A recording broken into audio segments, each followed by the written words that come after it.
otros vinieron de Cuba. Y Santo Domingo pasó por un periodo que los dominicanos le llaman la España boba. No se parece a la patria boba, no es lo mismo, pero le llaman la España boba porque ayer vimos que no había recursos en España para atender las necesidades económicas de estas colonias. El situado cesó prácticamente, fueron años de gran escasez, crisis económica. También en Santo Domingo el regimiento fijo y las milicias eran todas criollas, Juan. Pero las autoridades principales eran peninsulares, aunque el intendente de gobernador era también criollo. Le daba mucho seguimiento a lo que estaba pasando en América y justamente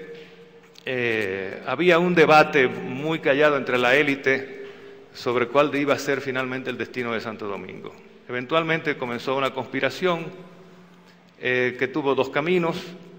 Por un lado, el gobierno haitiano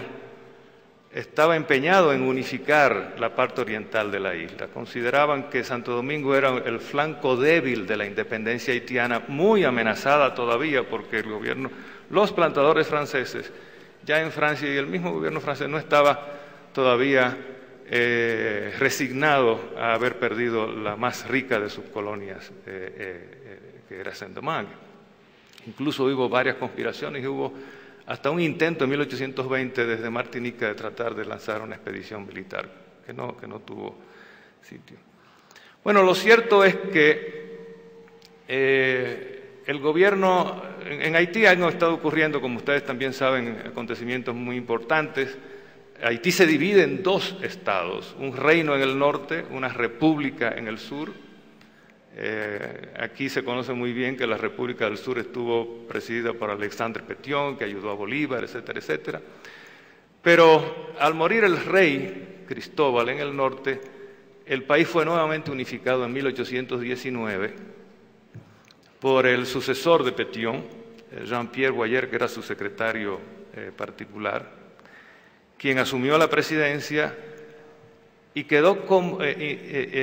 instalado como presidente vitalicio, lo mismo que había sido Pétion, porque la Constitución haitiana de 1816 establecía la presidencia vitalicia en Haití. Santo Domingo es entonces gobernado 22 años por los haitianos. El territorio antiguo de la colonia española se convierte ahora en un territorio republicano que quedó dividido en dos departamentos administrativos, el norte y el sur, llamados Cibao y Osama, bajo un presidente vitalicio, que es derrocado en 1843, y que ese vacío de poder produce entonces un movimiento revolucionario en la parte oriental, la parte dominicana, que lleva finalmente a una proclamación de independencia en febrero de 1844. Los detalles son también muy particulares, no vamos a entrar en ellos, pero es muy interesante ver cómo inmediatamente se alinean los actores políticos. Hay actores que quieren, pues, la constitución, la instauración de una república independiente, soberana, inspirada en los ideales de la Revolución Norteamericana. La declaratoria de independencia de la República Dominicana, o publicada el 16 de enero de 1844, un mes antes de la proclamación ya efectiva de la independencia mediante el golpe de Estado, es una copia casi literal de la Declaratoria de Independencia de los Estados Unidos. Obviamente con la lista de agravios que los dominicanos tenían particularmente contra la dominación haitiana. Ahora, el problema que confrontan los dominicanos es que no todos los actores de este movimiento independentista están seguros de que ellos pueden sobrevivir a un contraataque, a una reacción haitiana, sin ayuda de una potencia extranjera. Y por eso, en los mismos momentos en que se está articulando la conspiración para dar el golpe de Estado en febrero de 1844, hay un grupo de dominicanos en Puerto Príncipe que están en negociaciones con el cónsul francés en Puerto Príncipe para que Francia apoye la separación de Haití a cambio de la cesión de una parte del territorio dominicano, que es la famosa bahía de Samaná, que en esa época se creía que podía contener a todos los navíos de guerra que operaban en el Caribe y demás, que luego se ha demostrado que no era posible porque es muy superficial. Pero desde el principio se perfilan claramente dos grupos, uno liberal, republicano, independentista, radical, minoritario, y uno conservador, dirigido por los principales propietarios y sobre todo por alguna gente de edad, que no veían cómo Santo Domingo podía sobrevivir a una reacción haitiana que se preparó inmediatamente y que lanzó una invasión que fue derrotada por una serie de razones que sería muy largo explicar aquí, pero que todavía asustó más a los dominicanos pensando que los haitianos eventualmente volverían a imponer su dominación militar. Entre tanto, el debate entre una invasión haitiana y otra, y hay invasiones haitianas en los 45, en el 49, en el 55 y en el 56, el país vive en guerra durante todos estos años, es una guerra de independencia que al final se convirtió en una guerra de supervivencia nacional, porque en 1849 el presidente de Haití, Faustin-Soulouque, después de haber sido derrotado en la invasión de ese año, se dedicó otra vez a organizar su ejército para volver a invadir República Dominicana, cosa que no pudo ser sino hasta 6 años después,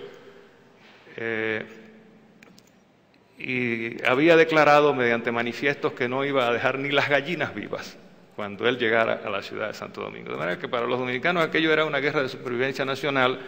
y entonces como la desproporción de medios era tal, en ese momento Haití tiene 700 y pico de mil habitantes, Santo Domingo lo que tiene son 125.000 habitantes, Haití todavía es una economía más rica que la dominicana, aunque la dominicana estaba exportando tabaco y podía con estas exportaciones financiar la compra de armas, etcétera, etcétera. Pero lo cierto es que los dominicanos siguieron buscando ayuda extranjera para protegerse de Haití y lograron concitar el apoyo de Inglaterra y de Francia y eventualmente de Estados Unidos en 1849 e imponer una tregua que fue lo que le permitió reorganizarse, recuperar un poco la economía y resistir esa última invasión de los años 55 y 56, que se suponía que iba a ser la invasión terminal. Ahora, en medio de toda esta guerra, que como ustedes se pueden imaginar, mantenía a la población en vilo, no importaba las clases sociales, los dominicanos se dedican a organizarse como república. Y aquí hay una lucha entre, llamémosle liberales y conservadores, que realmente yo creo que expresa un poco las continuidades de la cultura autoritaria colonial. Porque la primera constitución que los dominicanos se dan, que es en 1844, en noviembre, es una constitución liberal, hecha un poco a la imagen de la constitución liberal haitiana del año anterior, que se redactó después de la caída del presidente Vitalicio Guayé, pero también muy inspirada en los principios constitucionales norteamericanos. Cuando la Constitución termina de ser redactada, a principios de noviembre de 1844, el general en jefe